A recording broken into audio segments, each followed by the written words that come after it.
Meeting is now called to order. Roll call, Mr. Brown. All the board members are present. Thank you. Please stand for the Pledge of Allegiance. I pledge allegiance to the flag of the United States of America and to the republic for which it stands, one nation, under God, indivisible, with liberty and justice for all. As is our custom, I'll now read the Carmel Clay Schools mission statement. Carmel Clay Schools will provide opportunities for all students to realize their potential in an ever-changing world.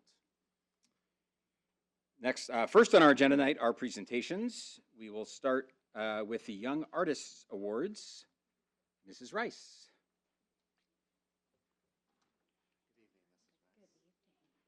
Good evening, everyone. Am I on? Well, good evening, Dr. Ostrike, members of the board, and I am so happy to welcome all of the friends and family who are here this evening to celebrate and recognize our young artists. And I have to tell you, this is a long-held tradition in the district, and it's one of our very favorites. And you can see the gorgeous artwork behind us, and it's truly an honor to be celebrated as one of our young artists. Of all of our 15 buildings, we select one piece of art from each of those schools, and it hangs in here in our public meeting room for the next 6 months. So it truly is an honor to be here, and we're grateful that you're here. But before we get to the artists, I want to take just a moment to begin by expressing sincere gratitude to each and every one of our amazing art teachers, many of whom are here tonight. Thank you for fostering creativity and artistic expression with our students, for your commitment to cultivating a visually inspiring environment in our schools, but also for the passion that you bring as practicing artisans yourselves, as you provide your talents for many things in your buildings, musicals and theatrical events, the world's smallest art gallery, the Carmel Clay Public Library, the International Arts Festival, and many, many other places. Truly, you are a vital part of helping to inspire artistic creativity in our community, and we are so grateful for you. So let's take just a moment to thank our teachers.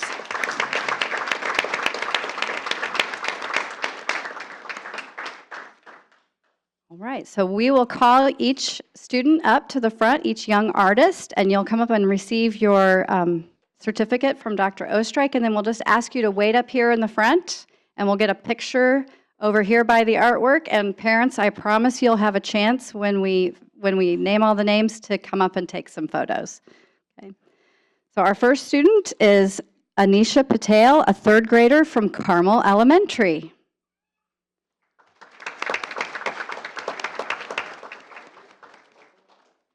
Lucy Pike is an 11th grader at Carmel High School, and she's in a rugby match tonight, so she's not here. Avery Melinder, 7th grader from Carmel Middle School.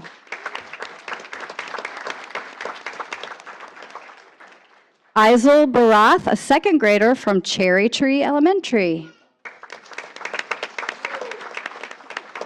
William Meyer, 3rd grader from Clay Center Elementary.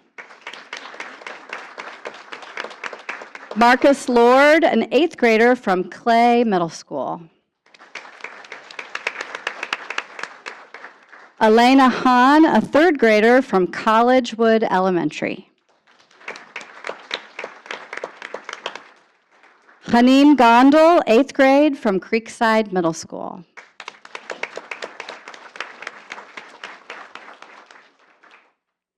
Kingston Wilhelm, a 1st grader at Forestdale Elementary.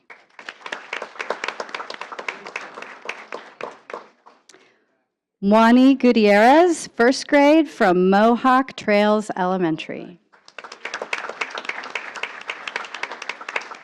Miles Litke, 3rd grade from Prairie Trace Elementary. Blakely Deal, a 1st grader at Smoky Row Elementary.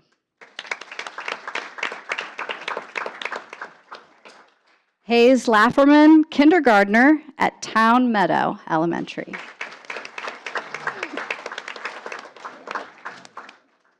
Jian Ryu, a 2nd grader at West Clay Elementary. and Kate Nelson, a 5th grader at Woodbrook Elementary. Congratulations to all of our young artists. We're so proud of you.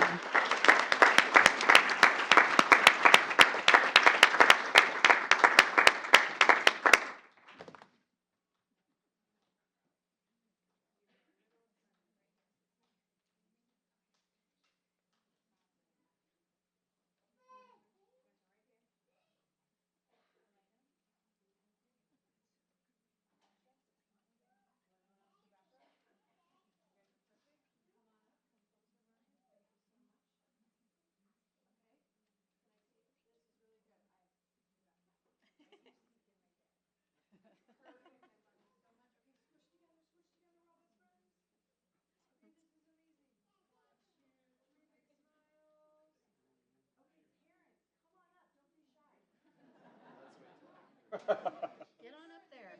Get up close. Kids keep smiling. Keep smiling.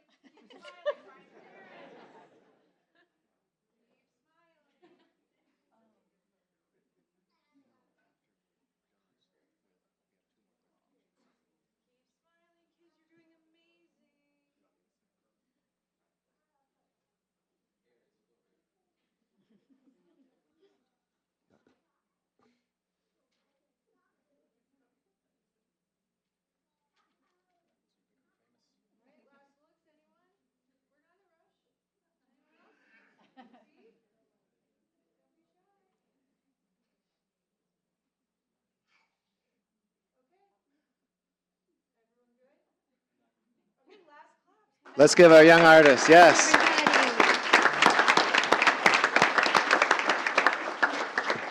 And parents, we have a couple more recognitions, and so we'll go through those, and then when we're done, if you want to get a quick photo next to the picture, we can go ahead and do that at that time, if that works, Mr. Shapiro. Of course. Next presentation this evening, we'll next recognize our DECA students, Mr. Goodman.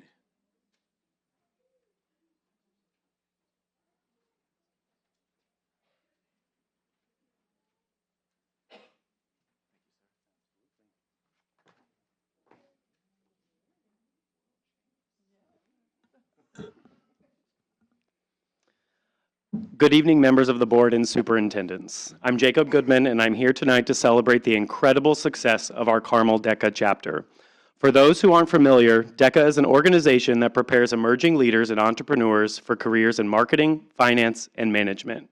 It's a high-stakes, competitive environment where students prove they have the skills to thrive in the professional world. Before I dive into the numbers, I have to acknowledge that this success is a team effort.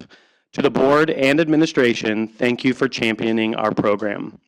To the teachers across the district who developed these young minds, to my co-advisors, Stacy Fowler and Christy McClish, and to the parents who support these students every day, thank you very much.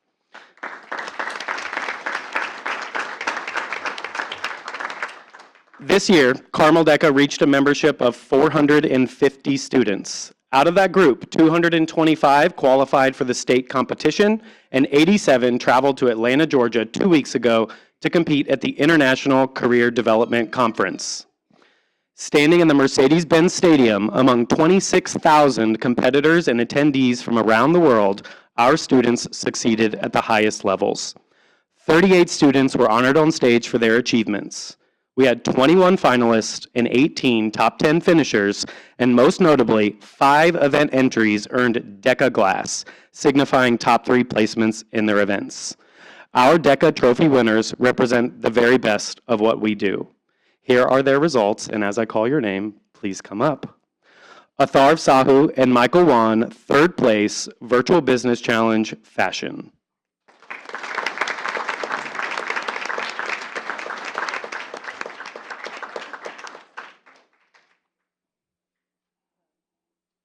Get your certificate, and then you can stand up there. Next, Malik Morad, 2nd place, Stock Market Game.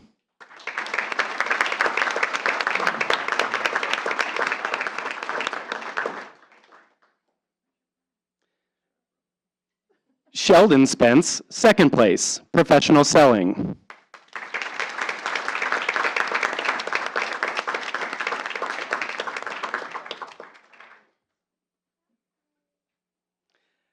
Nathan Madzalon and Gavin Bletzinger, first place, Virtual Business Challenge, Personal Finance.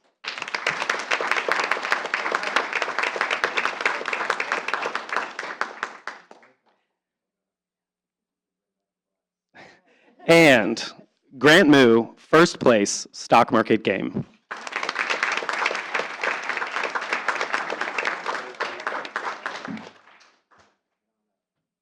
This level of success is only possible because of the incredible support system we have here at Carmel Clay Schools.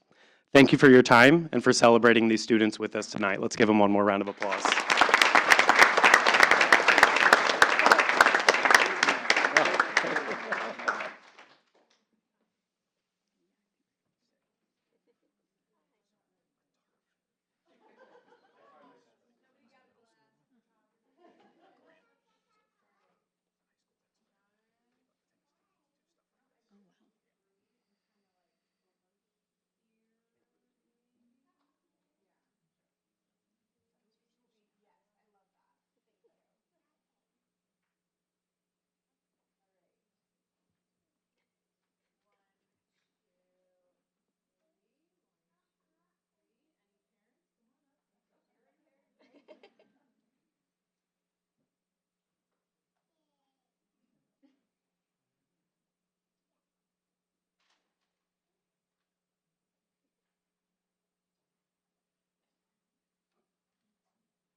Let's give these international champions another round of applause.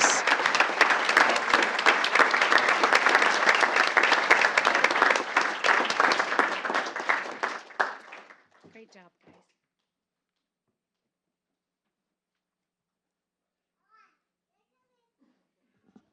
Congratulations again.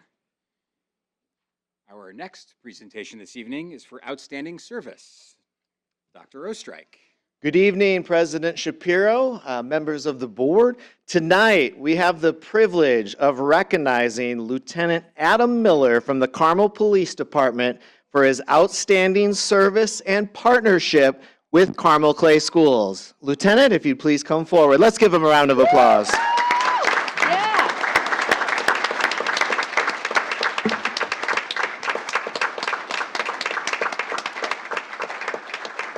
Lieutenant Miller has played a significant role in developing and strengthening our school resource officer unit and team across the district. His leadership, professionalism, and commitment to school safety have helped shape a program that supports not only the security of our schools, but also the relationships that are so important between students, staff, families, and law enforcement. And I will add that the program, the SRO program we have here at Carmel Clay Schools is a national and world model that many look to Carmel for what we have here in Carmel Clay Schools.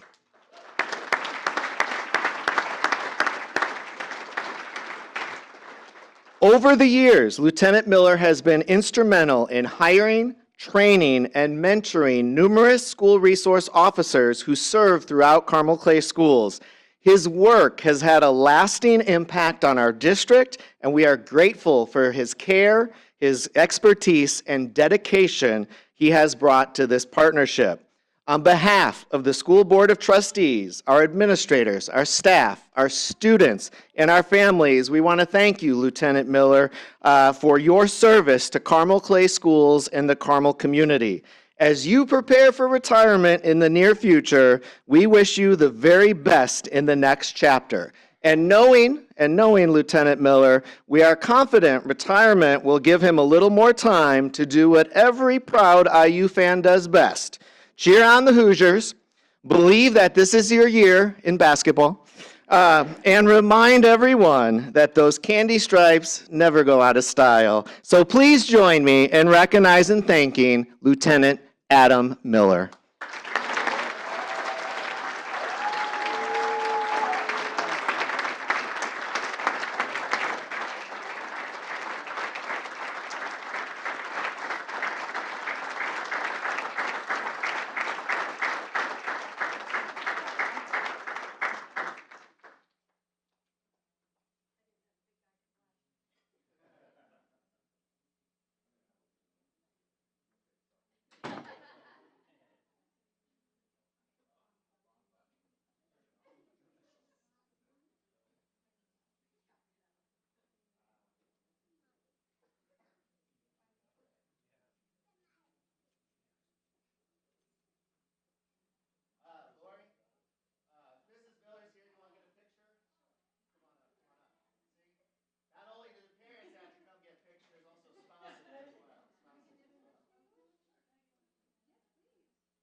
And at this time, we are going to take a short break because we know it is, we're approaching finals week and lots of studying to do here in the next 7 days, 6 or 7 days, I believe, depending on what level you're in. That's my man right there. Thank you.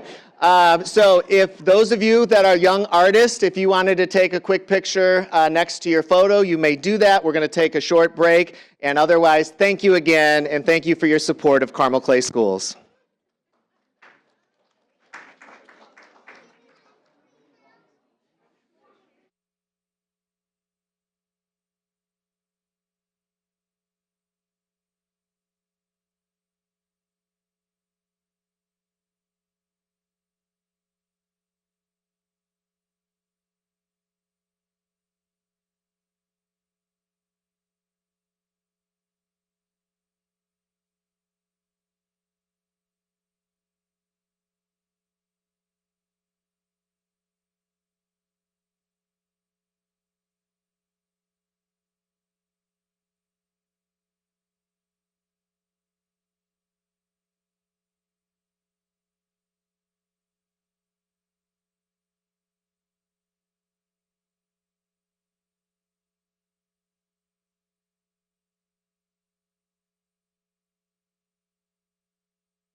Okay, typically, next on our agenda would be public comments. However, no one has signed up for public comment this evening. So, next on our agenda is consent. Tonight, consent items include the personnel report, claims, payroll, approval of gift applications, change orders for Cherry Tree Elementary School renovations, change orders for the Carmel High School natatorium addition and existing natatorium, change orders for the Carmel High School football stadium additions and renovations, and school board minutes from the April 15th, 2026 regular session and the April 22nd, 2026 special session. As a reminder, consent in the meeting agenda refers to a designated section where routine items are grouped together for efficient consideration and approval in a single motion. Consent typically are items that the board must legally address but do not take up considerable time. Do I have a motion to approve all items on the consent agenda? I move to approve items 4.2 through 4.10 on the consent agenda as Thank a you, group. Ms. Wheeler. Do I have a second? Second. Is there any discussion? I just wanted to thank all of our wonderful donors for the amounts in 4.5 for the gifts to various schools. Thank you, Ms. Wheeler. Any questions about anything? Great. We'll now vote. All in favor of approving the items in the consent agenda, 4.2 through 4.10, please signify by saying aye. Aye. Motion carries. Next on our agenda is action items. Our action item for tonight is materials adoption for miscellaneous and new courses. Dr. Dudley. Yes, thank you. So this evening, I bring to the board the miscellaneous courses and new courses that I brought in our last board session and recommend for adoption. And these are courses, some of our English courses at the high school, and then some new courses that we had as well. Great. Thank you, Dr. Dudley. Can I have a motion to approve the materials adoption for miscellaneous and new courses?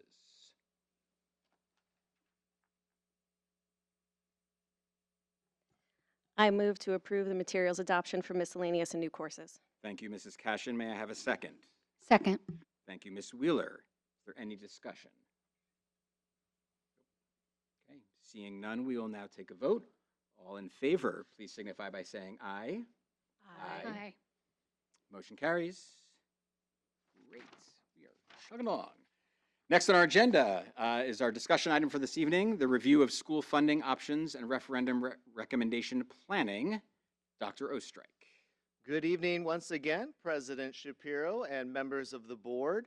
Appreciate everyone being here tonight. And I'm going to go through a presentation that we have put together based upon feedback and financial analysis, and also much of the feedback from the board this evening. And we're going to talk about what we've done up until this point, and then ultimately have a recommendation from the administration for the board to consider moving forward. And so I would ask that tonight, if you would allow me and the community to hear the presentation, and then we can go back to any slide and have as much discussion as needed. But I want to give everyone a full picture based upon the work that the board has done and our team has done up until this point, and go from there. And so just to recap where we've been and where we're going, we held a special session on March 30th with the board, a special work session on the referendum and consideration of a referendum. You can watch that full meeting. You can look at the presentations from Policy Analytics and Carmel Clay Schools on our website, and those documents are available and that video is available. We also had a special session on April 22nd as we've continued this discussion and dialogue and consideration of the board. And so you can watch that full meeting and see the presentation from Policy Analytics and also Carmel Clay Schools. Tonight, we're taking a look at the review of the options that are under consideration that have previously been presented, and we'll show you that this evening. The factors, the considerations, and then also an administrative recommendation to consider and discuss. Then on June 10th, we're going to come back and we're going to have a workshop on this information We're going to share some community outreach materials based upon tonight's discussion and further work, and then also have continued discussion as we aim towards June 24th, which we will present a item for the board to consider placing a referendum on the November 2026 ballot. So I commend the board for this work. I commend the board for their transparency and providing these opportunities for the public, including tonight. So let's take a look at what's been previously presented by Policy Analytics and also from the work of our team here. So there are 3 different scenarios when we look at combining the operating and the safety referendums. So currently, as you can see, we're at 24 cents, but as we've had a lot of dialogue about, that 24-cent rate is not going to generate the levy that was previously approved in 2023, and then also with the renewal of a safety referendum. And so you also notice that we are stair-stepping any recommendations, and as we get to that highest rate, if you look in 2032, so you have the gray line, which is the lowest line there, and that highest rate, we looked at 0.3818. You have the red line, which is that middle line there at 0.4090, and then you have the yellow line, stair-stepped, highest rate in 2032 of 0.4272. And I'm going to explain here what a potential question would look like, a draft question, as well as the plan moving forward. But these were presented previously at both of our meetings in March and also in April. So based upon that information, our financial team went to work. They were crunching numbers. They were analyzing the data. They were taking a look at our budget, at our future projections, based upon what Policy Analytics provided to us, and based upon continuing the educational program level that we have here currently in the district. And so I just wanted to share some of the analysis of those scenarios with you all with regards to revenue projections and expense projections as we continue this conversation. So what our financial team did is they took a look at the state funding projections, and then they assumed a 1.5 per student increase in 2027. That was based on current state estimates, and then followed by a 3.5% annual growth over the next 7 years. That figure, as you see up on the screen, reflects the district's average state funding growth over the past decade. And then additionally, we wanted to share that these referendum revenue estimates were based on the projections developed by Policy Analytics and also presented publicly twice. And so looking at the expense projections, the salary and benefits account for approximately 93% of all education and referendum fund expenditures. Please note, we're talking the education and referendum fund. You may have heard a different percentage when we include more of the funds that some of those that pay for some of our staff, maybe in operations and so on and so forth. But we're focusing on education and referendum.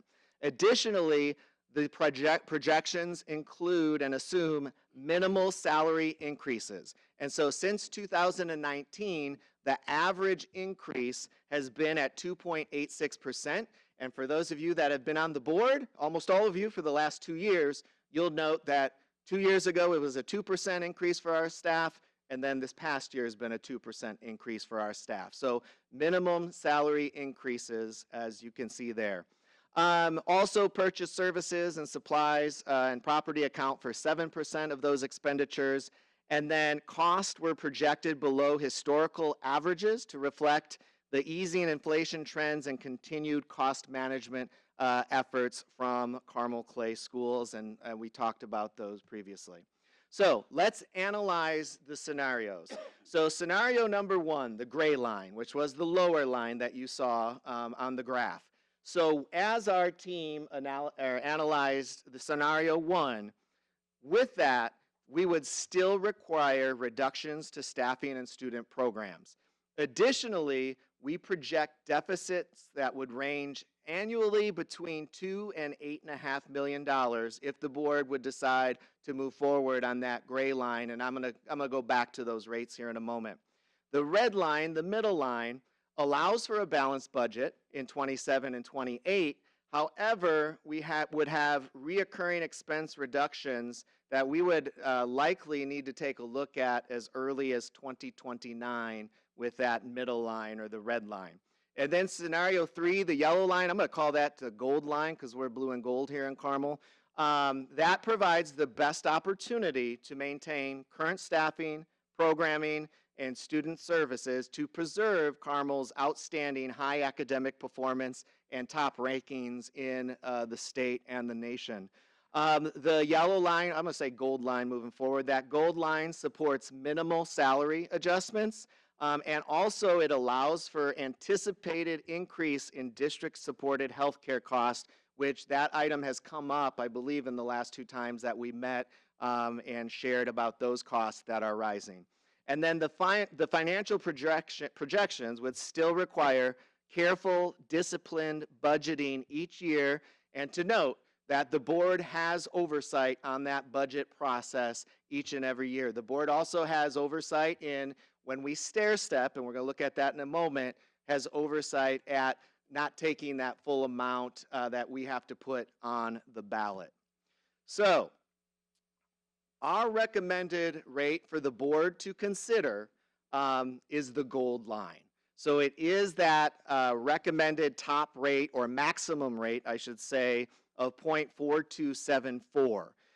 If you look at 25, 26, where we're at right now, so 27, as we would stair step, that starts the SEA1 or SB1 losses. And I'm going to show you another chart here in a moment that's going to show that. We would stair step up to meet those demands of SEA1 as we're projected to lose millions of dollars. We shared previously it's $119 million over the next 18 years, which averages about $15 million a year. And so I want to show you, this is a chart we previously shared, I believe, at the last 2 public meetings that we've had. And so you can see as, and I know it's very tough to see, but beginning, I believe that's there in 2027, the net assessed value continues to go down, which means our district will get less and less funds for our referendums, as you can see. And so looking at that, we would stair step it. We wouldn't take the full amount right away. And as you can see, in 2031, we hit that maximum rate. However, in 2032, 2033, and 2034, that rate starts to go down slightly because we've established the new base based upon the impact and the effects of SEA1. And so it would go down a bit afterwards. As you can see, in 2032, 33, and 34, it's reset at about that 4% average increase there. So what I want to do next is I want to read to you the question, and this is a draft question, just to share with you. I want to read the question based upon what our recommendation would be. And I was a teacher. I think I was a pretty darn good teacher. I also have a doctorate, but there's some run-on sentences that the state, that we are required to format the question. So please, I did not write this question. There is a bunch of run-on sentences here and everything, but I want to read it in full so that our community has the full impact of what this looks like. This question, if you go back to 2010 when we had our first referendum, is easily cut in half and probably 60% if you went and looked at the question back in 2010. So I just want to give everyone an idea. So, shall Carmel Clay Schools increase property taxes paid to the school corporation for no more than 8 years for the purpose of sustaining educational and operational funding stability in response to reductions in property tax revenue, including supporting student safety, health, and well-being, including the employment and retention of school resource officers, supporting and retaining teachers and staff, funding academic and support programs to meet the educational needs of all students by imposing a property tax rate that does not exceed, we have to put the highest number on there, 0.4274, and results in a maximum annual amount that does not exceed $72,667,288. If this operating referendum public question is approved by the voters for a median residence of $500,000, the property's annual property tax bill would increase by $1,062 per year. The most recent operating referendum public question proposed by the school corporation was held in 2023 and passed. And so that is a proposed question. We have very little on how we can frame that and format and share in there. And so the rate, as a reminder, the rate that's shown on the ballot represents the maximum possible rate over the life of the referendum. And you can see that in that chart that I just showed you. I can go back here real quick. You can see that in the chart that the maximum, that 0.4274, we would hit in 2031 and then be responsive as we continue to see the impacts of SEA 1. So what I want to do is I want to break this down for you in the community a little bit more. And so I'm going to read the first part, and then I'm going to have some commentary on each section. And so, shall Carmel Clay Schools increase property taxes paid to the school corporation for no more than 8 years for the purpose of sustaining educational and operational funding stability in response to reductions in property tax revenue?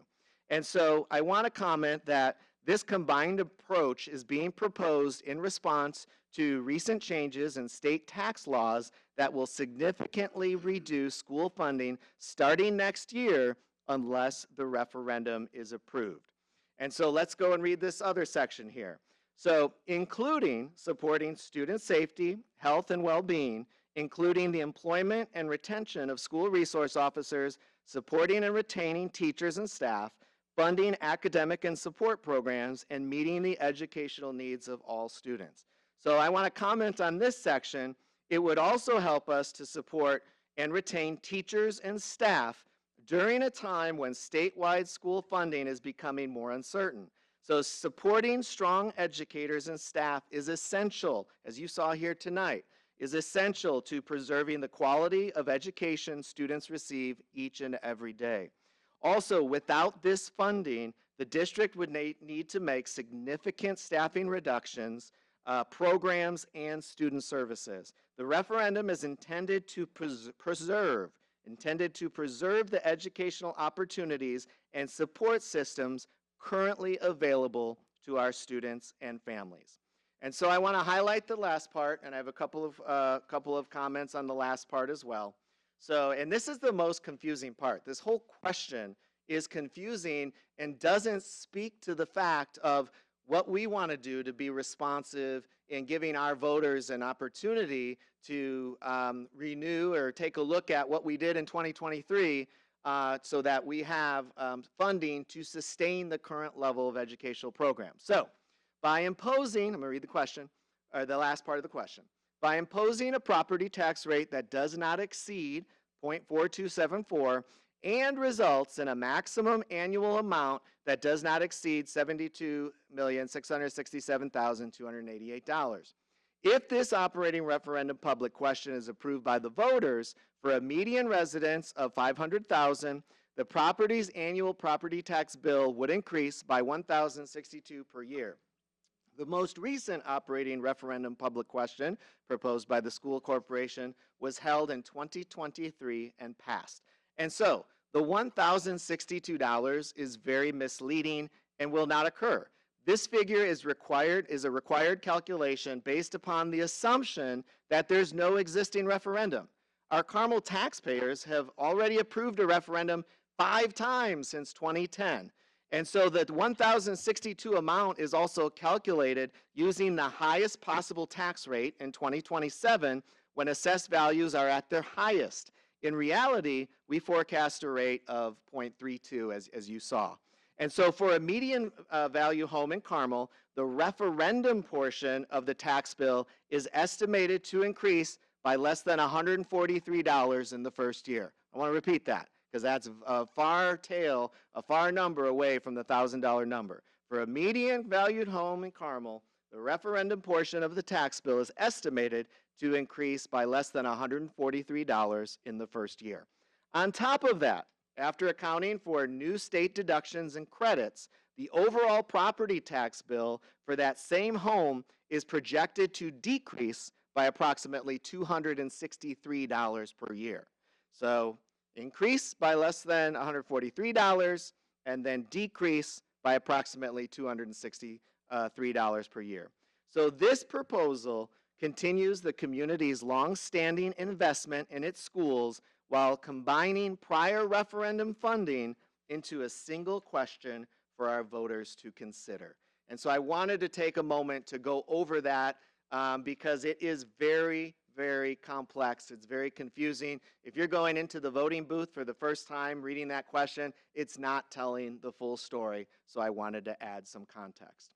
And so with that, and we're looking forward to the discussion and dialogue tonight, we want you all to learn more. And so we're very happy to announce that we have a new school finance website up on our Carmel Clay Schools that you can go there. You go to school finance, and then from there you can hit financial transparency, you can hit referendum, you can see all of the presentations we've done in March, April, May, June. We're going to continue to update the website.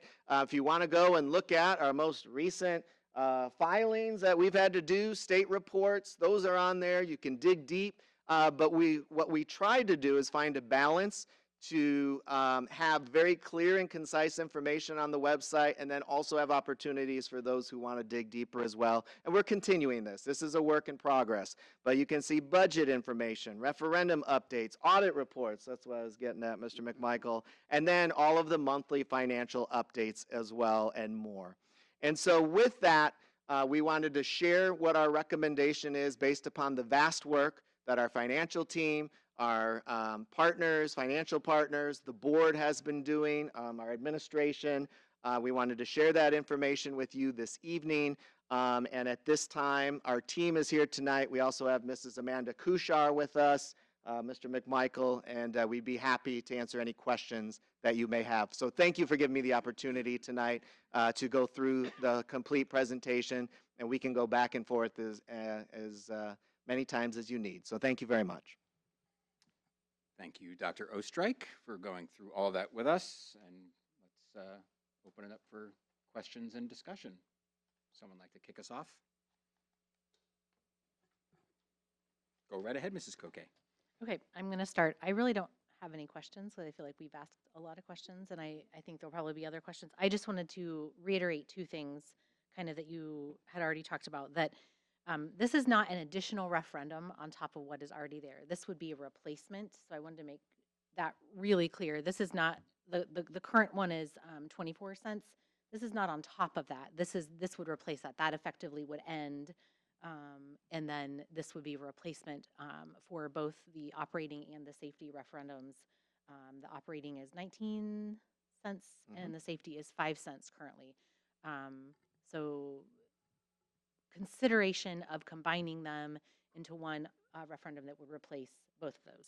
I just wanted to make that clear. Yeah, and I'll also add that the safety referendum, as we shared previously, so if you're watching for the first time or here for the first time, the safety referendum goes through 2027, but because of the new laws and that have come, we only can take a referendum every 2 years or every general election. And so that's why we're bringing that safety one now. And due to the effects of SCA 1, we're looking at the 2023. We should, the board, move forward with a recommendation for the community to consider, and that would pass. Absolutely correct. We would replace those. It's not in addition to what's already on the books. So thank you. And just one more other thing, if you can go back to what the question would potentially look like. I just wanted all of you to know that you have our legislator to thank for this confusing language, and that is intended to be that way. They've been messing with this language for 16 years now. And it's kind of a double whammy in that they have continued to mess with the language and make it more confusing for the voter, as well as then are reducing our funding with SEA1. So I think it's really important that we understand that. It's not like we really want it to look like this. We would prefer it be a lot more clear for all of you who are going to cast your vote in November, but our hands are tied. Thank you. Thank you, Mrs. Koke. Other questions or comments?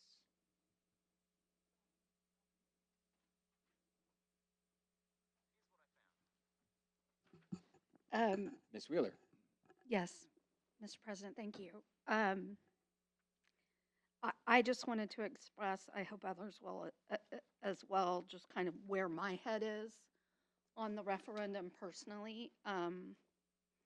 Certainly the vote will happen when the vote happens, but as Mrs. Koke said, this is, I believe, intentionally required to be a confusing question for the public. I, like Dr. O and many of us, I'm well educated. I probably read this 5 times and still had to have it explained to me. So, you know, I think that's intentional. I think certainly the defunding of public schools across Indiana is also intentional. And at the end of the day, I think it's important for folks to understand and that we reiterate what Dr. O said, which is we're just trying to keep current levels of funding. The underlying math for the revenue that public schools get across this state has significantly changed. And at the end of the day, let me give you an example. You know, if you have an assessed value of property in Indiana worth X amount, and now it's worth Y amount, you can't get to the same total. That's just the way math works. And so the reason that the rate has to go up is not because we're getting more dollars, it's so we can get the equal sign to get to the same result. And I know that's confusing for a lot of people, but at the end of the day, as Mr. McMichael noted in, our workshop session, this is something that on an annual basis, some of the scenarios he ran, it will touch every child in every classroom in every building if this referendum does not pass.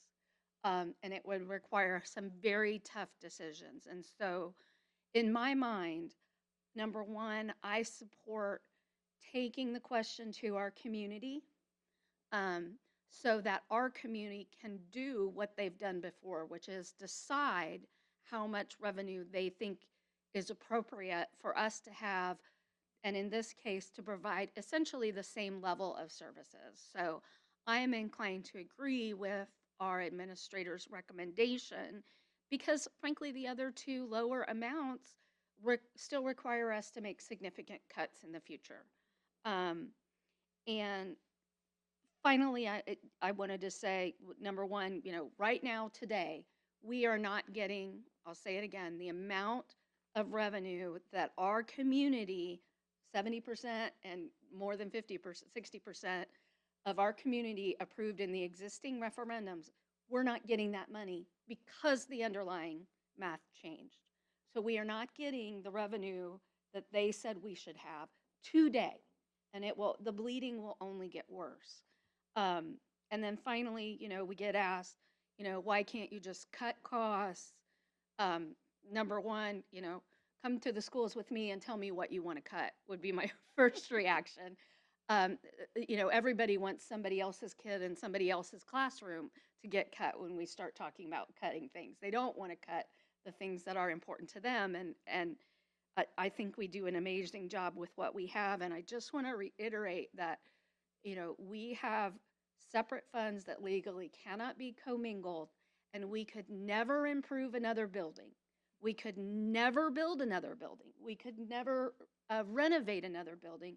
And I could not give, this board could not give another penny to our classrooms, to our teachers and our staff That money is a separate fund.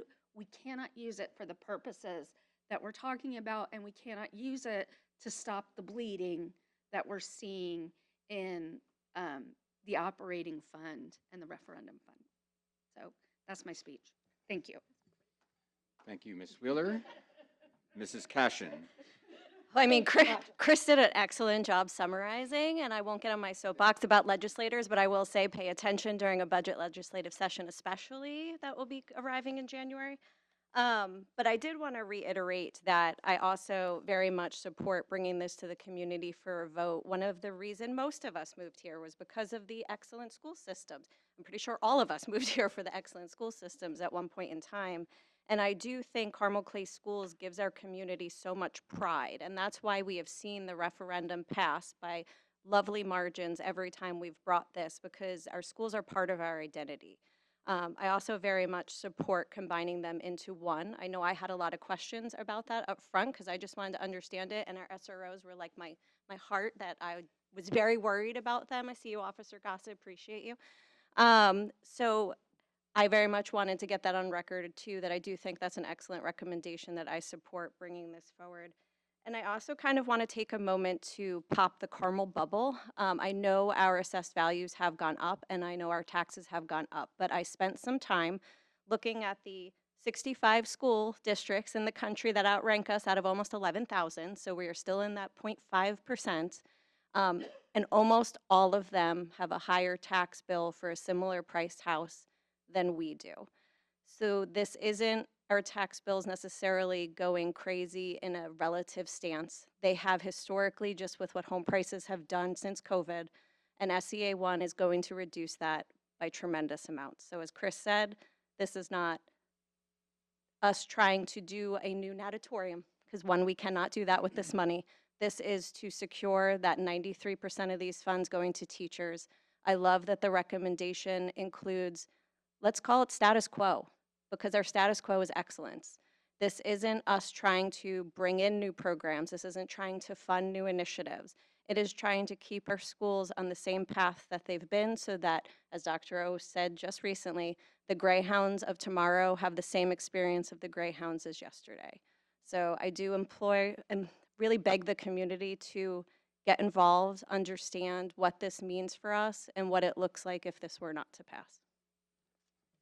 Thank you, Mrs. Cashin. Mr. Brown? Yeah, I think historically it's important to note too that an operating referendum first came into the community back in 2010, and it was because the funding, as I understand it, the state funding was being reduced. There was coming out of a great recession, and the state was basically telling the wealthier communities that you were going to have to pick up more of the tax burden for the schools. And I don't think the intention was to defund schools. And I think this is another iteration of that process where the legislators are saying we need to make sure we're funding public schools in our communities that don't have as much wealth, and they're going to the wealthy community saying you need to make it up. So it's not really, it's not feasible to not have this operating referendum. I mean, it would be a major defunding. It would be very dramatic, and I don't think the community would expect that or want that. So to me, it's more a question of where do we set the rate? And you've proposed, three rates, and I think we need to study those. But I think the legislators are also sending a message that not only should the wealthy communities help ensure our public schools and our state are well funded, and I think they are. But I think they're also sending a message that we need to see if we have opportunities for belt tightening.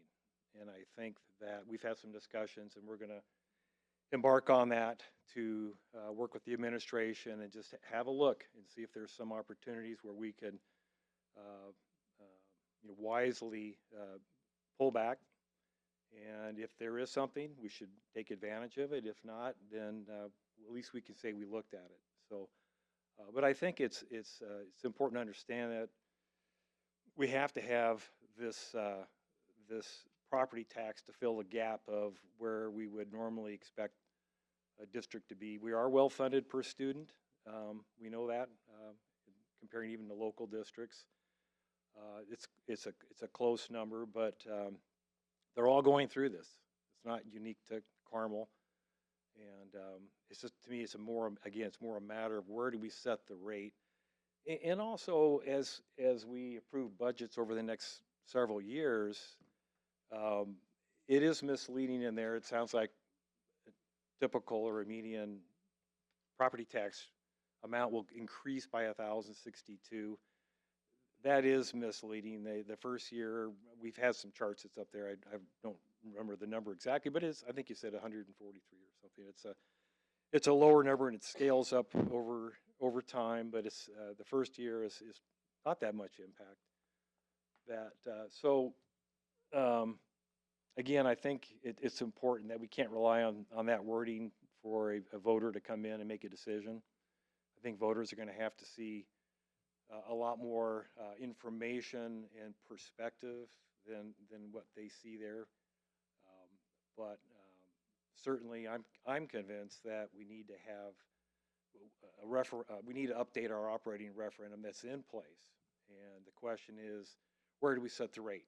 And you've made a proposal, and I think we need to take a look at that. We need to make sure we've done our due diligence to see if there are some opportunities to have a second set of eyes, so to speak, and then make a decision on where the rate is. And I think the taxpayers, the voters particularly, have to trust that we've done our due diligence to come up with a proposal that does make sense. And I think we're getting closer to that. Thank you, Mr. Brown. This is where I'm grateful that I have the opportunity to go last. But I will still repeat a few of the things that were said because I think they're valuable. So one, I would reiterate that if anybody has not had the opportunity to look at some of the previous presentations, I think there's some really valuable information in there. I am not a property tax expert. I'm not a financial analyst. That's not what I do for a living. So, part of our responsibility here is to be the stewards on behalf of the community and represent the community in making the best decisions for this school district. And so that requires us to become learned in things that we are not necessarily so familiar with. And I think that was the intention behind some of the conversations we have already had and these ongoing dialogues. And so for me, some of the information from policy analytics was super helpful and put things in layman's terms in a way that made it much more easy to be understood. Because when I go into a voting booth, I'm pointing at my screen, which is the same thing you all are looking at. This would not make sense to me otherwise. And so that's the first thing that I would say. The second thing I would offer is that this board has an obligation of two things. One, it's our responsibility annually to review and approve the budget for this school district. And with that, I think, comes an obligation to Mr. Brown's point of looking for opportunities to see, are there places where we can save, reduce expense, et cetera. I believe the district does a very good job of that already, but I think that is our ongoing commitment on a regular basis. Secondarily, and as it pertains to the referendum, and I think Dr. Oestreich said this, we will be setting this rate on an annual basis. Whatever is going to be listed in the question is the maximum rate that we are legally allowed to take, but it may be that, this is all being based on information on what we know today. There's a legislative session that begins in January. Something could change. I'm not optimistic that that is the case, but something could change 2 years from now, and that may cause us to make different decisions down the road. So every year, we will have the opportunity to reset the rate, and if we were to follow the gold line of 42 cents, that's just the maximum. And so I think those are important things to continue to keep in mind. I'd also say we had, I think it was the last presentation, it wasn't the first one. We took some time and administration put together some examples of what cost savings, in air quotes, could look like. Those were terrifying, point blank, and they came nowhere near what we would need to do if we took no action. And this would be devastating for this school district. And frankly, that's not something I'm comfortable with. So I'm 100% comfortable and committed to allowing the voters to have a say. I think that is only the right thing to do. That's not my opinion on anything else other than that. However, I believe it's imperative that we allow the citizens of our community to have their voice heard, and that's the only way to do it, is to allow this question to go onto the ballot. I agree we need to have the opportunity to marinate on what that rate should be.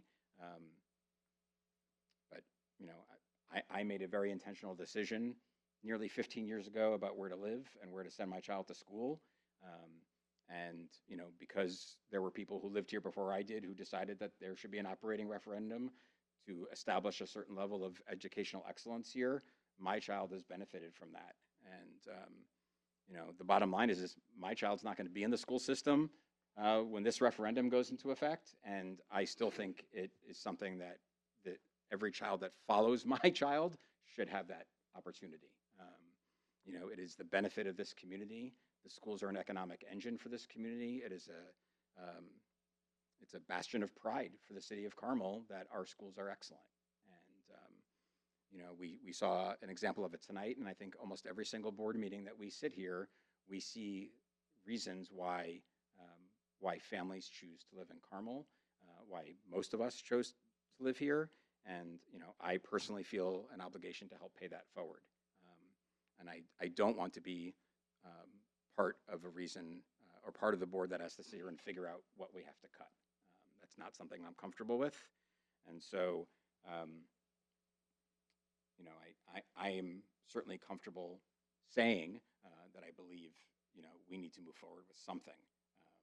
And so, I think that's the ongoing discussion we need to have. And based on, would you mind, Dr. Ostrike, going back to the timeline slide for, which I think was the first slide, or the second, there you go.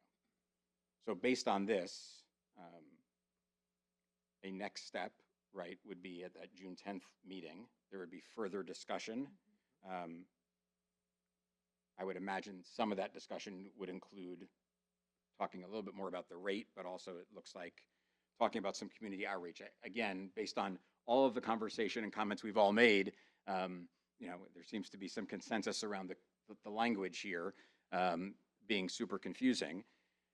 But I also think there's education that needs to happen, because what we know is, there are 106,000 people or so that live in the city of Carmel, and what is it, roughly 20 to 25% of them have students in the Carmel schools. So that means 75% don't, and they may not know really what the benefits are.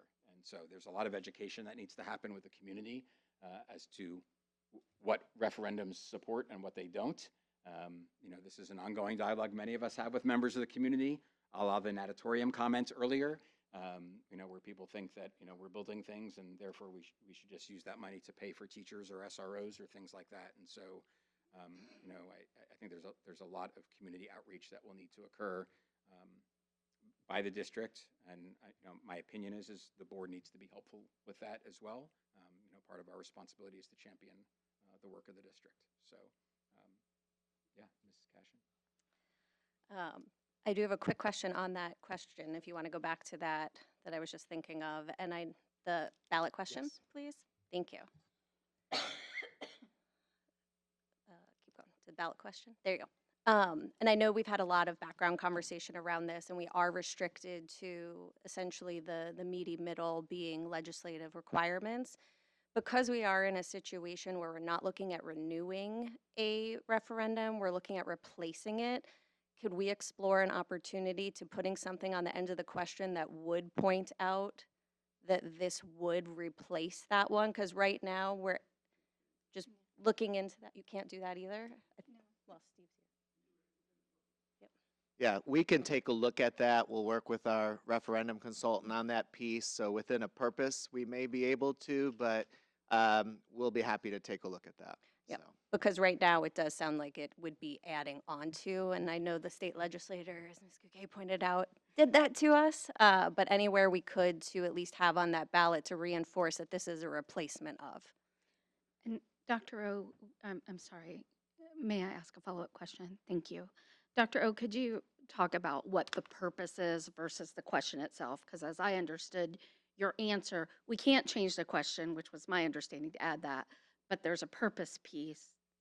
Can you talk about that a little bit so people are clear? Yeah, so if you're looking at some of the purpose pieces, you're looking at that middle section there with what we're doing to support here in the district. And then the other piece would be that last sentence there. We may have an opportunity to add some language. We don't have any opportunity at the end. I'm sorry, just in the purpose, which is what I showed you. So I would say right not here, the this numbers. section. We can't change the No, numbers, no, right, Steve, no. at the end? We can only, sorry, talk, yeah, Yeah. okay. Repeal and replace, we could potentially say that. Yeah. So we'll take another look at it. As you know, we have a draft here, and we appreciate that feedback. So thank you. I also, President Shapiro, if it's okay, whether it's now or towards the end, I do want to give Mr. McMichael an opportunity to support or add anything that I may have presented, or to respond to maybe any comments or questions as well before we move on from this topic. So, President Shapiro. Yes, absolutely. There was one other note I had written down that I just wanted to put out there also. I just want to reiterate, this is also not an issue that is unique to Carmel. I think, we've talked about that previously. If you are reading things in the press, you certainly will see that. District to our south was in the news this week. District to our east has been in the news talking about this. And depending on what news sources you read, they're predicting somewhere between 50 and 100 school districts across the state are potentially going to be running referendums this fall. So this is not a Carmel unique issue.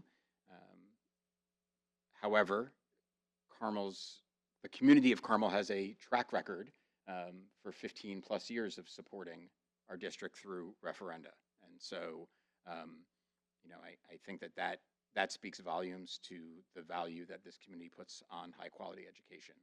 And so, and part of the reason I think we're also not in the same predicament as those geographic districts I mentioned earlier is because of the way this district has managed finances previously, right? We're in a better position. And so we're not talking about currently riffing staff and making cuts, those kinds of cuts, because we've done things differently and managed things in a more efficient and better manner. However, you can't replace an average of $15 million a year in revenue loss based on property tax changes. That's not possible. So any other comments before I allow Mr. McMichael to chime in? Mr. McMichael. I'll be brief. Well, first I want to thank the board for the comments. That's the best I've seen or heard. And I have three things. One is I want to note that as the board sets the rate, you're setting the maximum rate.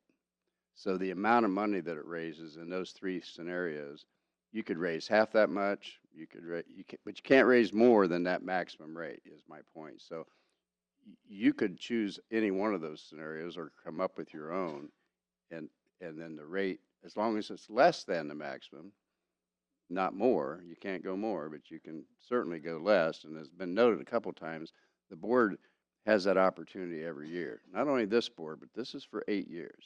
And so we're looking forward, and the board, may very well change, or certainly members on the board will change over the next 8 years. And so I think that's important to note, that the question on the ballot does not predetermine what we've suggested rates on what we would recommend in terms of rates, but what's being approved in the question is the maximum and correspondingly a maximum levy. So I think that's very important for the board. And I think the board may understand it. I want to make sure the community does. Secondly, we've used the word status quo, but actually, our data says that it's status quo programming, but our goal and intent is to, and every presentation we've made provides for less funds than would have been made available had the state not passed the legislation that they passed. And third and finally, but this is very important, I think, for our community to hear, the state did not pass legislation that essentially said we want the wealthy communities to pay more so that we can help the poorer communities.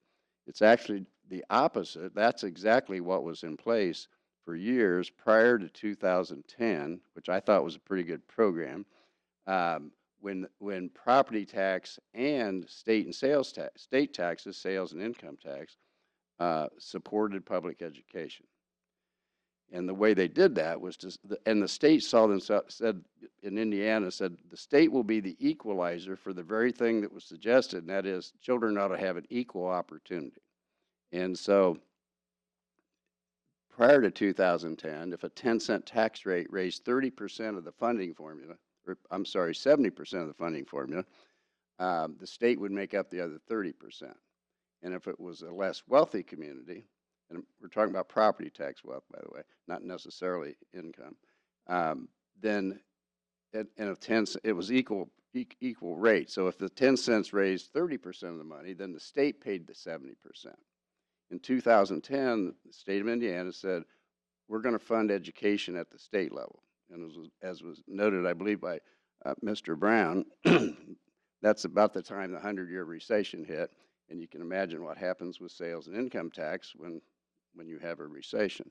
And so since that time, we've been inadequately funded, which is why we have referendums in the first place. And that hasn't changed in terms of it's gotten worse, actually. And so, but I think it's important to note that the current program and SB1 absolutely, it applies to every school district, every community across the state as though they're all it's almost the opposite. It's as though we're all the same, and we're not, including those that multiple times passed referendums, which means they've said, yes, you can raise my taxes. And the state said, no, without any vote, that we're going to lower your taxes, kind of like whether you like it or not. And so that puts us in this meeting today in hopes that we'll be able to explain that to our community and to our voters and taxpayers. And I'm optimistic and hopeful, but I don't take it for granted. Thank you, Mr. McMichael. Okay. Great. Thank you, everyone. Good discussion. We will now move on to our reports section of the agenda. And the first report this evening is our student data report. Dr. Dudley.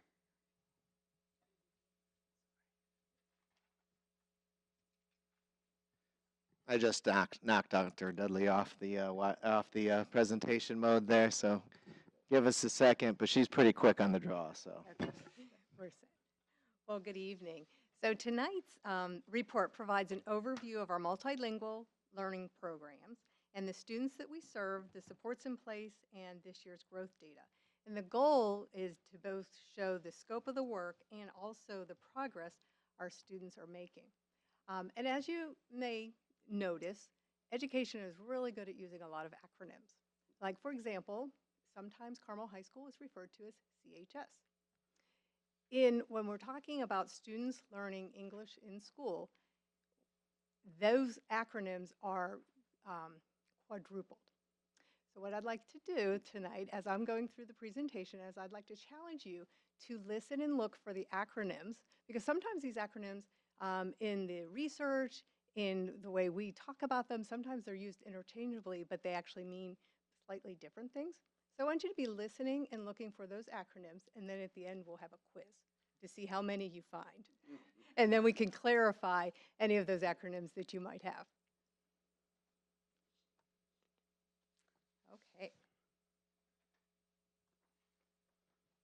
So this work is directly connected to our district's strategic goals around academic excellence and systems of support.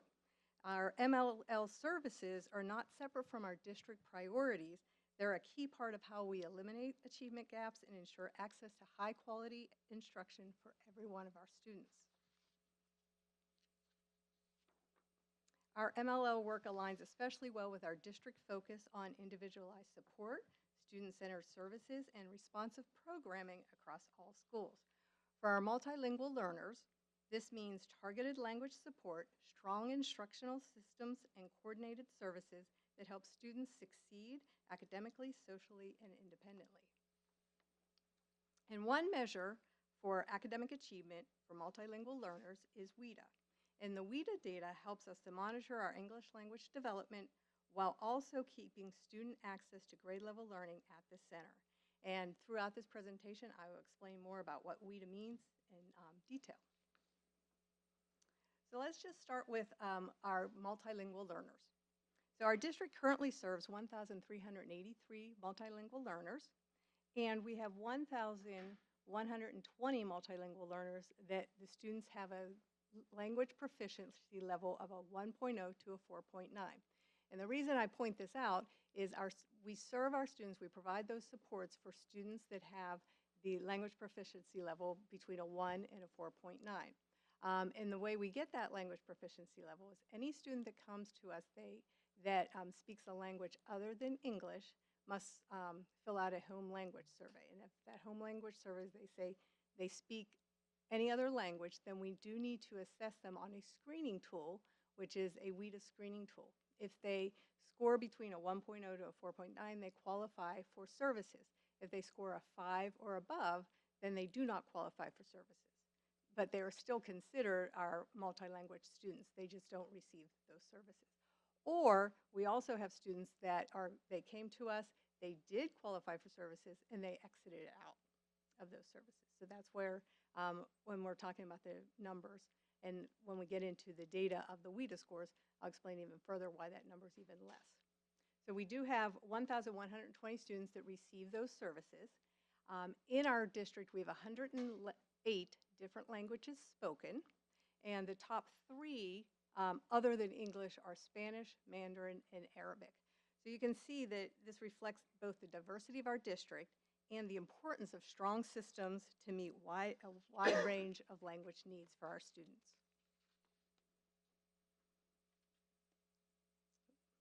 Hold on, I've changed our slides around that didn't hear.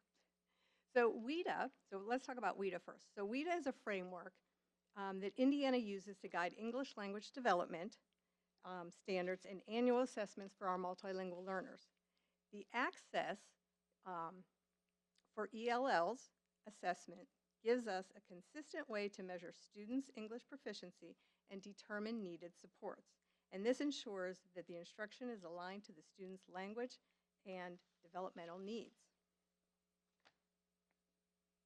And WIDA assesses students' ability to use and to understand English across 4 different domains. And these domains mirror the way that the students use language in the classroom, and all of our students use language in the classroom. So it could be listening to a read aloud, or speaking during collaborative group work, or reading an article in science class, or writing an essay. So the WIDA scores in each domain help us to understand the individual strengths and guide instructional support. So when our students take the WIDA Access assessment, they get a score, they get 4 different scores, and then they get a composite score. So they get a score in speaking, listening, reading, and writing, and then all of those scores are tied together into a standard score, and they get a composite score as well.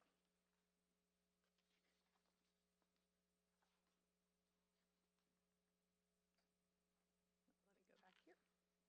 So WIDA, as I said, is an assessment that gives us scores, and it has 6 proficiency levels, from a level 1, which would be entering, to a level 6, which would be reaching.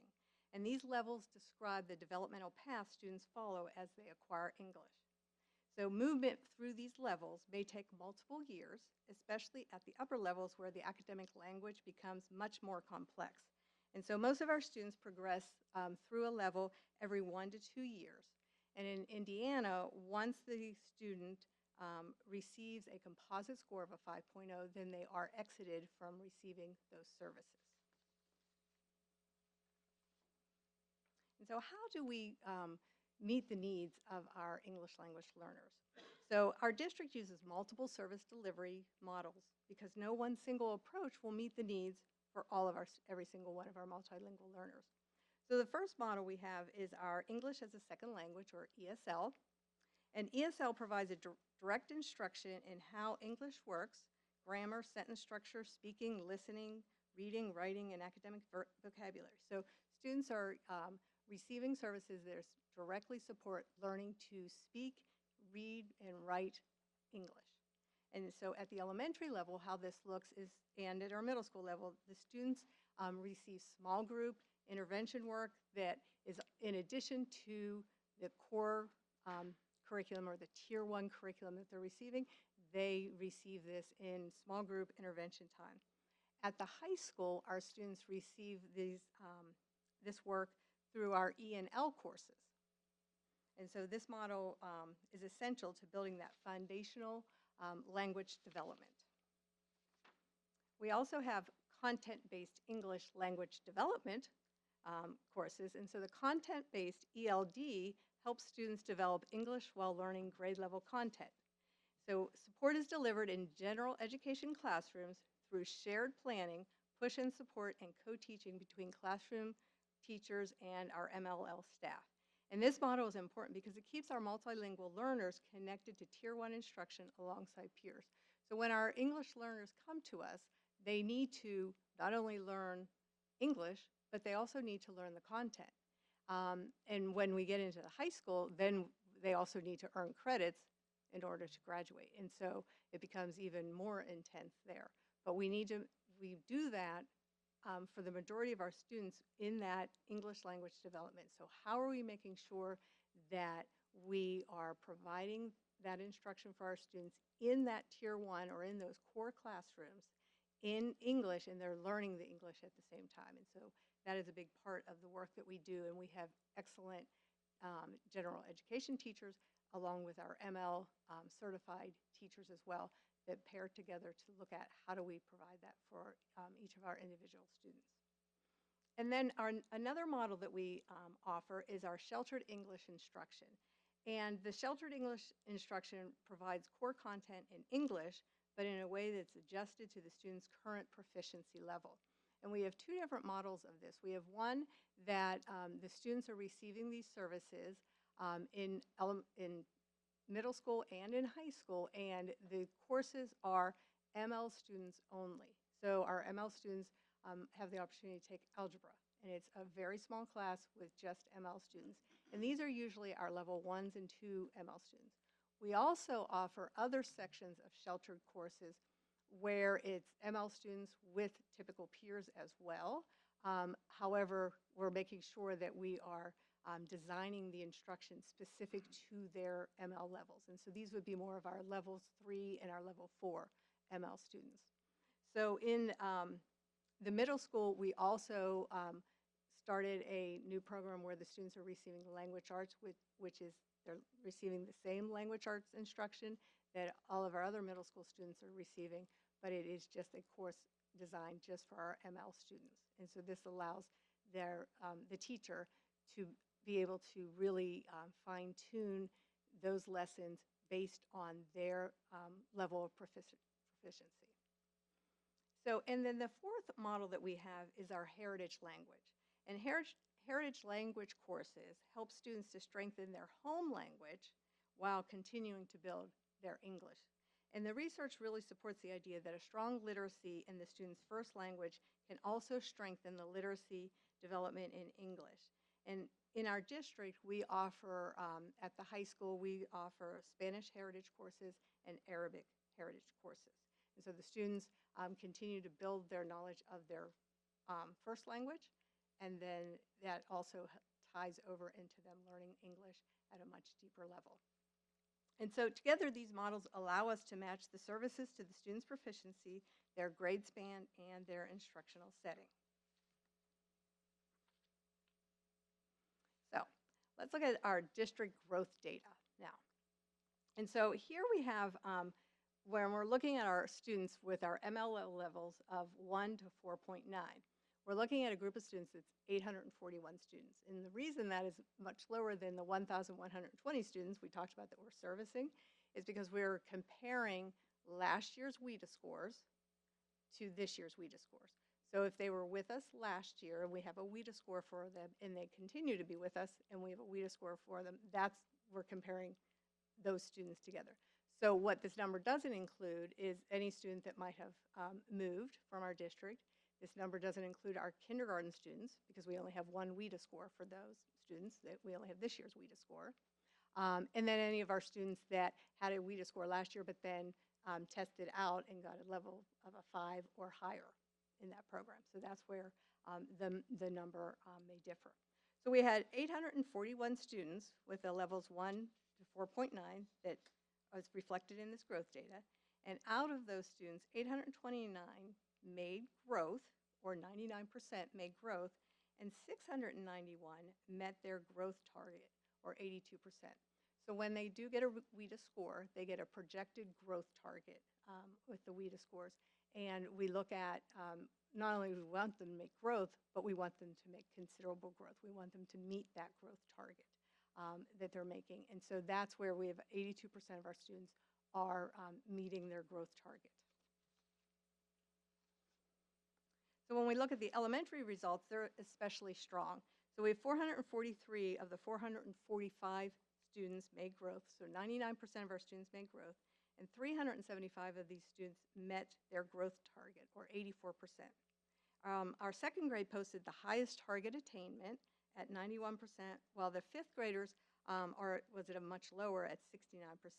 And this gives us that clear area that we need to monitor. We need to look at what supports are going into fifth grade. But as you'll see, as it gets academically more challenging, it gets more difficult to meet those growth targets over time. So overall, though, our elementary performance reflects a strong foundation in the early language development. So moving on to our middle school results are also strong. We have 175 out of the 177 students made growth, so 99% of our students made growth, and 159 met their growth target, or right at 90%. Our eighth grade had the strongest target attainment at 93%, with sixth grade at 86% and seventh grade at 89%. And these results suggest that our middle school programming is helping our students continue that strong language growth as the academic demands increase. And then looking at our high school also showed positive growth, with 211 out of the 219 students making growth, so that 96% of our students made growth. However, 157 of our students met their growth target, or 72%, which is lower than our elementary and our middle school. And our ninth graders did have the strongest growth, with meeting their growth target at 87%, while the target attainment drops in 10th through 12th grade, especially in 11th grade at 65% and in 12th grade at 58%. And so, as I said, the students at our high school level face those increasing language and graduation demands.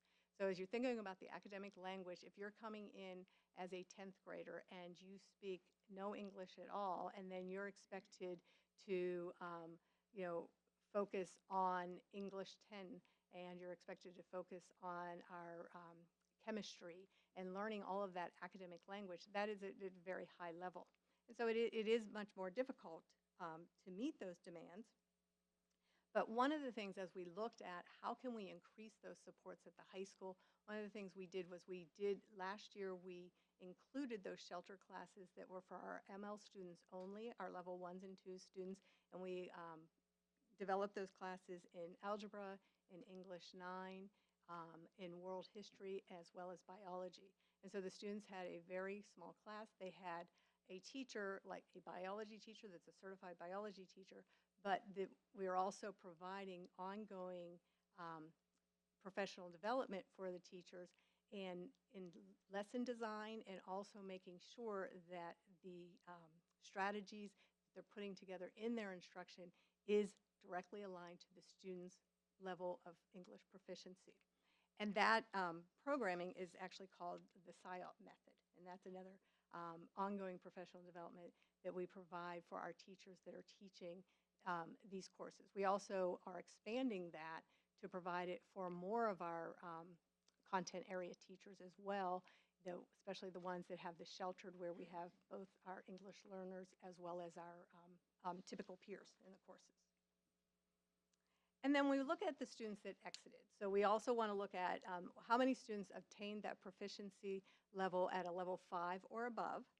And you can see that our exit rates in elementary are 23%, 13% in middle school, and 9% in high school, and 18% district-wide, with 196 students exiting overall. And so this data suggests that we're more likely to exit earlier than their academic journey, which reinforces the value of strong early intervention and language development support. So when a student comes into us in kindergarten, our kindergarten classrooms are naturally very language rich because our kindergarten students are learning that language. All of our students are. And so we use a lot of motions. We use a lot of pictures to help students learn that academic vocabulary as well as just more general vocabulary. Well, all students are learning that. So a student that comes in there that knows the language, they pick that up very quickly. We have to be much, much more intentional when we get into our middle school, our high school, and making sure that we're providing those supports for our students. Okay, so with that, before I entertain any questions that you might have, what acronyms did you hear?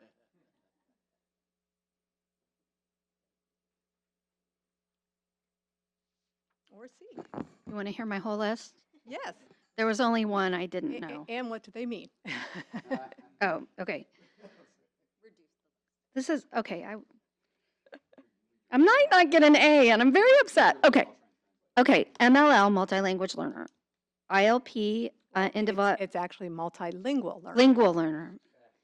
ILP, IEP, CCS, STEM, WIDA, SAT, ACT, AP, IB, FTEM, which was the one I did not know.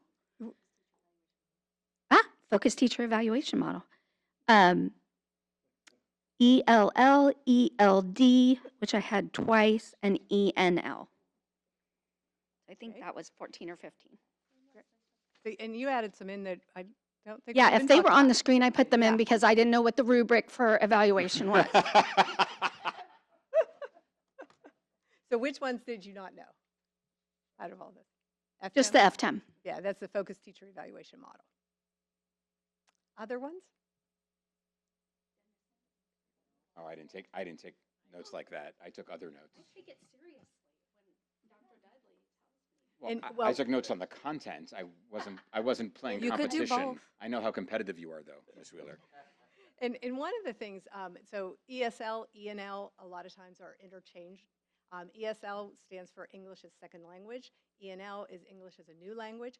We talk about our program, and we used to refer to it as ESL, then it moved to ENL. Now we talk about MLL, which is the multilingual, because students may be learning more than one language. And the multilingual language also, it talks about, we look at an asset-based, where we're saying they might know one or more languages, and we look at that as an asset to then help their development in English. And that's slightly different than English as a new language.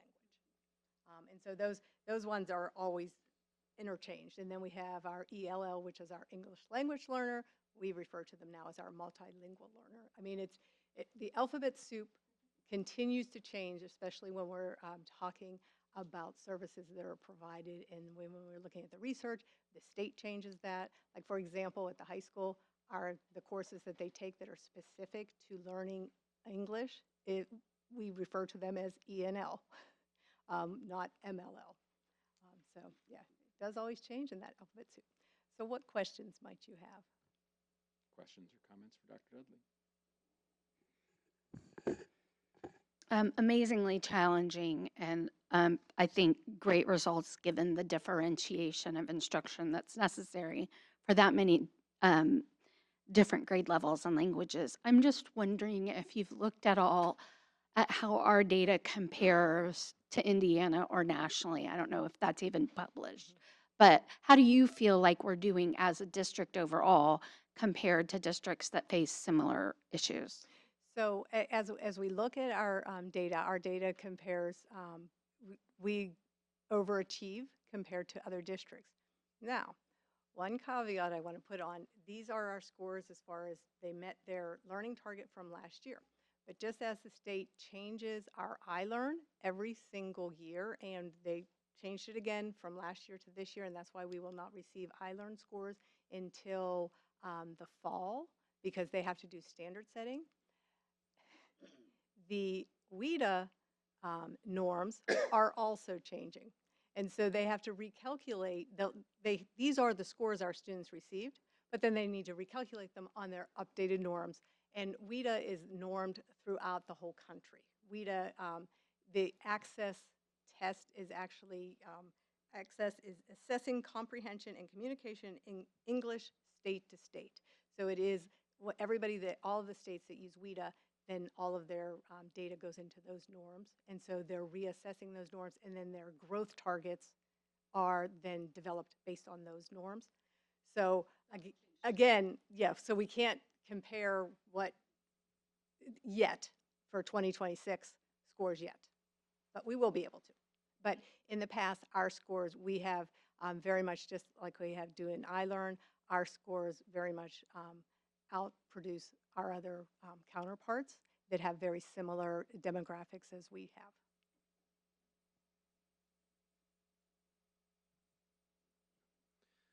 have. Yeah, I have a question. You'd mentioned that there's I think you called it a heritage language as one of the classes. What does that look like? Do we have one for every one of the languages? No, we offer Heritage Arabic and Heritage Spanish. And so the students that are taking like the Heritage Spanish, their language, their first language is Spanish. They learned to speak in Spanish, they learned to read and write in Spanish. And so they are learning, they're continuing to develop their skills. So it's similar to all of our students take English. Most of our students, that was their first language. They learned to speak, read, and write, but we continue to take English all through high school, all the way through 12th grade. Students take an English course where they're developing their speaking, their listening, their reading, and their writing, their analysis, and it gets much and much more difficult as we go through. The heritage language, they're doing that in their native language. So they're analyzing text. They may be comparing two texts, similar to what we might see in a English class. In English, they're doing that in Spanish. And that we offer that at the high school. And we only have the two right now. That's my next question. Do we do WIDA evaluations at kindergarten too, or is that start at first grade? Yes, no, it starts in kindergarten. So all of our students, when they come to in kindergarten, when they came to us at the beginning of the year, this past year, any student that had anything other than English as any other language, then they were assessed on what is called a WIDA screener assessment. And then that does give them a level, but the WIDA screener is not as in-depth as the WIDA access that we give in the spring. So starting in January, we're required any student that is receiving services, so they're level 1 through 4.9, we're required to give that WIDA assessment to all of those students. So our kindergarten students have a WIDA assessment, but they only have one. So that's why I couldn't compare last year's WIDA assessment, and you can't compare the screening assessment to the actual assessment. It's not comparing apples to apples. Yeah, and the last question I have is you showed growth targets, and some students meet them and some don't. Is the growth target? It's not the same thing as a level. It's probably something more incremental between the level. Yes. So yes. So we have students that do move an entire level up, but the growth target is set based on those norms, the national norms, and so it's a prediction of if for all the students that scored this certain score in 2025, every student that is a third grade student that had this scale score in 2025, then they get that predicted growth target that they say, this is what we're saying typical growth should be, and they should get to that growth target. So it might be going up a level, it might be going up more than a level, or it might not be going up an entire level, but it is, they're saying this is what we're expecting their growth to be. And so that's how, because it's typically our students do move one level every 1 to 2 years. So maybe in 1 year, maybe in 1 to 2 years, but we want to make sure that we're moving them forward. And as you can see, as the demands, the academic demands get much higher, it is slower to move.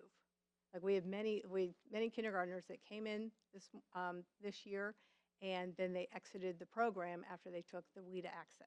And so they had one, on the screening, they looked to be between a 1 to a 4.9, and then those kindergartners exited that program. And we had actually our highest exited rates in kindergarten. I just didn't see those on the chart. You started like at first grade, and that's why I asked the question about Right, because kindergarten. it's not on the chart, because what that chart was showing was our students that had a WIDA score last year compared to their WIDA score this year. Okay. And kindergarten didn't have the baseline. They Okay. got their baseline this year. So Okay. they'll be next year's first graders. Makes sense. Thank you. Mrs. Cashin. Dr. Dudley, first, thank you for your time earlier this week, and I had my onboarding meeting with you, and we got a great opportunity to talk a lot about the MLL students, so I appreciate that. One of my follow-up questions is I know you showed that we have 638 elementary school MLL learners. In a perfect world, I'm sure they would be distributed across all 11 elementary schools equally, but can you give the community an example of like maybe if a school has a lower share of the MLL students, what that support system looks like versus a school that maybe has a high MLL need, and what that resource structure differentiator is?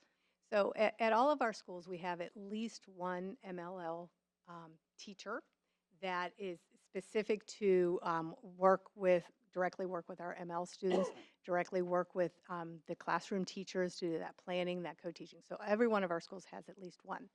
Then schools that have a higher population, they may have multiple MLL teachers that act as the teacher, but then also may be the what's called the TOR, the teacher of record. And so they support students as well. As far as helping them develop their ILP or their individual learning plan, because all of our MLL students have an ILP that's different from an IEP.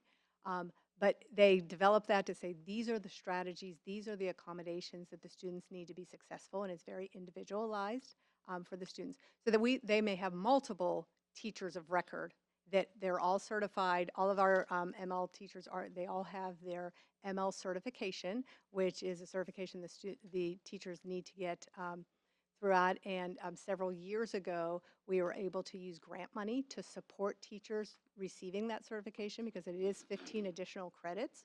And we were able to reimburse teachers to do that. That was several years ago, and then the state said no longer could we use that grant money for that.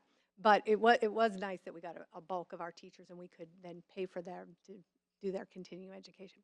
So in ones that, for example, at Carmel Elementary, they have a much higher rate of ML students, and so they actually have 4 teachers that support the ML as well as the reading intervention, because they're also a title school, and so they also receive additional reading intervention teachers as well. So it really depends on the number of students. They might have a varying level. At the middle school and the high school, at the middle school we have ML teachers, certified teachers that are specific for our ML, as well as the teacher of records that also help, because we have many more teachers you need to work with, and so those teachers of records also help support the teachers. They don't necessarily do direct services. And then at the high school, our teachers that we have several teachers of record that support the teachers to provide for our ML students. And then we also have those very specific classes that are ML only, that are much smaller classes. Like, for example, their algebra classes, they were classes of 5 students. I mean, very small, so that teacher, who is ML certified as well as a math teacher, was able to really meet their needs in that classroom. So it really depends on the number of students and the level that they're at, and their needs.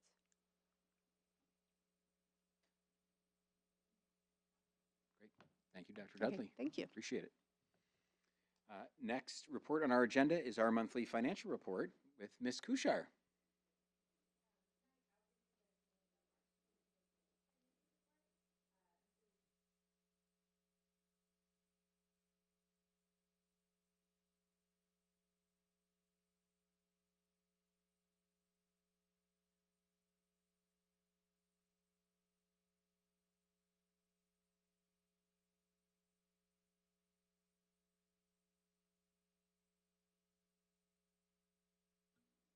Okay, got it. Thanks. The format of tonight's report is a little bit different. We're going to do some financial highlights, and then we'll answer questions about the detailed reports, but maybe not go through them in as much detail as we usually do. So any feedback you have on this new way that we're doing it, we appreciate that as well. Before we jump in, I just want to highlight some of the people in this picture. These are some of our building treasurers. So each of our buildings has a treasurer, and each building treasurer is responsible for managing the extracurricular activity funds in their school, and they also help with purchasing at their school. At the elementary level, this is one of their many jobs. At the secondary level, this is their primary focus, but if you spent time in schools, you know that they wear many, many hats. So they also have many other responsibilities.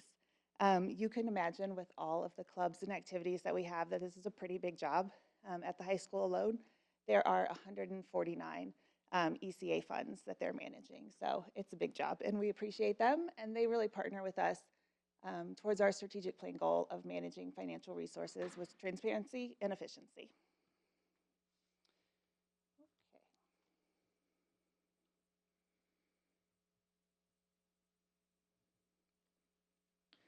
Okay, so financial highlights. First update is around our audit report, which we did receive on March 31st. This is our annual audit report, and I'm pleased to report that it was a clean, unmodified opinion. And for non-finance people, that's the best that you can get, so that's exciting. It is posted on our website. Thank you, Emily, for helping build out our financial transparency website. It's about 176 pages, so if you're interested, go take a look. A couple of things to note about it. We operate on a cash basis, but because we have over 15,000 kids, we are required to create our financial statements on accrual GAAP statements. And so what we do at the end of every year is we work with a third party. They convert our statements to accrual, and then the State Board of Accounts comes in, and then they audit those statements, which they actually do through a third party. So, like I said, they're posted online. They are also, they also do a single audit for our federal funds and an ECA audit, and both of those were also clean with no findings. The other thing that I wanted to highlight is a couple of things related to House Bill 2010. There were many, many things included in this bill. There are two things that I want to highlight tonight. One is the change to excise tax revenue allocation. So essentially, I want to read exactly what the bill said. So the bill states that taxing units may deposit distributions of excise tax revenue in any fund maintained by the taxing unit. We would love that. We always love flexibility. The SBOA has said that they might come out with some additional guidance, and they may require it to go in the operations fund. In all, we receive about $6.8 million through this source. So it is not additional revenue, it's more of a reallocation of revenue, and we'll know soon if we have that option or if it will go into the operations fund. If it is required to go into the operations fund, it will help with the next line. So in 2027, the credit, when it was originally passed, SB1 was originally passed, it did not protect debt service. And historically, whenever debt service has always been protected. So whenever there's a tax cap or a credit, any of those things, they would always protect debt service because they wanted to make sure that schools could always pay their debts. When they passed SB1, they did not. So this year, the credit, the $300 credit, was split among those two funds. Next year, it will all hit the operations fund, which is about $3 million. So it could offset the first line item. Other financial highlights include our first property tax distribution, which will be received this Friday. So this is historically our lowest point in terms of fund balance and cash balance because it's right before property taxes hit. So that will be Friday, and then we'll receive the balance next month. In March, we did our annual bus purchase. So we purchased 12 buses per our bus replacement plan, and that was about $2.8 million. And then the last big thing that happened in April was the 2026 bond proceeds were received, and those are held in a trust account. Generally, we're tracking really well towards our projections. We're on track for revenue projections and towards expenditures. So nothing's off track. Things are coming in as expected, really across all the big four funds that we talk about. So at this time, I'm happy to answer any questions. Questions Mr. and President? comments? Yes, Ms. Wheeler. Not a question, but feedback. I like the highlights at the beginning for somebody. I want all the detail, right? So I appreciate still having that, but I really like the highlights at the beginning, Mrs. Kushar, and for a not accounting person, Thank you. love it. Thank you. Mr. Brown? Yeah, a question on the buses, a curiosity. What kind of fuel are we buying? What fuel type are we buying in our buses? The large buses are diesel, but we also have propane buses that are, they don't have a propane bus that in a full-size bus yet, but although they continue to move in that direction. So we have primarily diesel buses, then propane buses, and we have some very small buses that would be gasoline, but the vast majority are diesel. Electric buses haven't. We have hit the one, we were mainstream. the first district in the state. It's not always good to be first. But we were the first district in the state to have an electric bus. The state, there was grants that, I believe the bus was at least $500,000 when a diesel bus would have been $100,000. But the state basically subsidized that to where it didn't cost meaningfully more than a diesel bus. But as I said, so it was the first diesel bus, and that was kind of fun until we started having trouble with it. And so we still have it, and but it's as most things over the, we believe they're getting better, but we're not ready to buy another one just yet.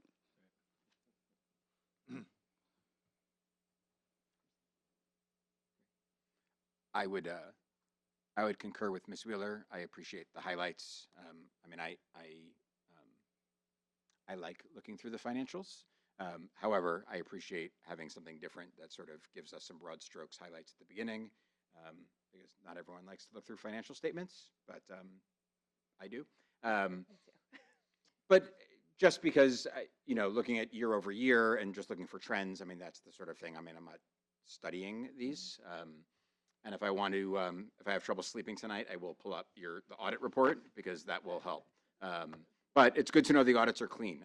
I think that is also something that the community should be aware of. That means that our bookkeeping is done in a responsible manner, and that those are things that happen on a regular and annual basis. So that also shows some accountability, which I think is important. So thank you. Appreciate it. Thank you. Great. Before we get to the superintendent's report, quick Yes. little audible here, and Ms. Koke has a quick Parks Department update. Yep, this came about yesterday at the park board meeting, so I had not intended to have a report, but I wanted to update the board and the community. I'm not sure that I've read much about this park in the current or anything. I don't recall seeing it. But one of the newest parks that the city is really pushing and that will be built is called Veterans Park.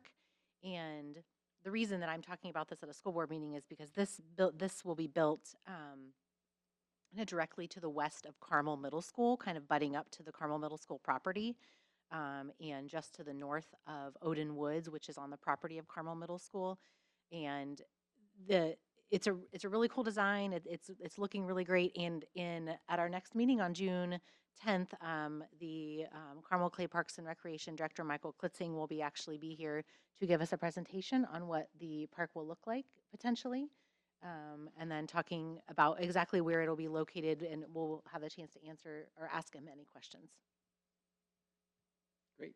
Look forward to that. Thank you, Mrs. Koke. And now, the superintendent's report with Dr. Ostrike. Thank you very much, President Shapiro and members of our board. The new Veterans Park is going to dovetail well, as we're going to need to renew our Purple Star designation with the state of Indiana, where we honor veterans and meet the requirements to be a Purple Star district. So that's coming down the pipeline as well. I do want to start tonight's superintendent's report. Sorry, President Shapiro. And I don't want your job. But tonight's superintendent's report was something I'm very proud of and very excited to report to our community. And this is our bell ringer and everything that I'm very excited about. But our band, our orchestra, and our choir all made state finals, and all three were state champions in Indiana for ISMA concert band, concert orchestra, and concert choir. And so we are so proud of their achievements and their accomplishments.